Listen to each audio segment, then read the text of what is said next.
Hello, ഇതാണ് embroidery നൂല്. എല്ലാവർക്കും അറിയാലേ. ഇത് എംബ്രോയ്ഡറി ചെയ്യാൻ മാത്രമല്ല കേട്ടോ, വേറൊരു ഉപയോഗം കൂടിയുണ്ട്. നമുക്ക് കണ്ടോക്കാം. വലിയ സൂചി എടുക്കുക, എന്നിട്ട് എംബ്രോയ്ഡറി നൂല് കോർത്തെടുക്കുക. ഒരു ഭാഗത്ത് ഒന്ന് കെട്ടിട്ട് കൊടുക്കുക കേട്ടോ, ഒരറ്റത്ത്.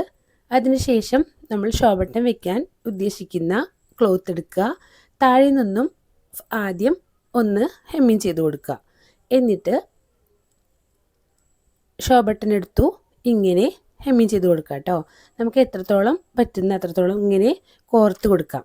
ഓക്കെ, കറക്റ്റായി നല്ലവണ്ണം നല്ല ടൈറ്റായിട്ട് തന്നെ കോർത്തെടുത്തു. അതിനുശേഷം അപ്പുറത്തെ സൈഡിലൊന്ന് ഹെമ്മിങ് ചെയ്യുക. എന്നിട്ട് തിരിച്ച് പിടിച്ച് ഈ രണ്ട് നൂലും കൂടെ നന്നായി ഒന്ന് കെട്ടിട്ട് കൊടുക്കുക കേട്ടോ.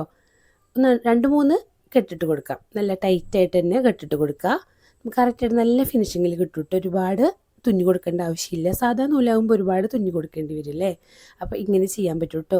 ഒരു കാര്യം ശ്രദ്ധിക്കുക, കറക്റ്റ് കളറ് നൂലെടുക്കാൻ ശ്രദ്ധിക്കുക കേട്ടോ.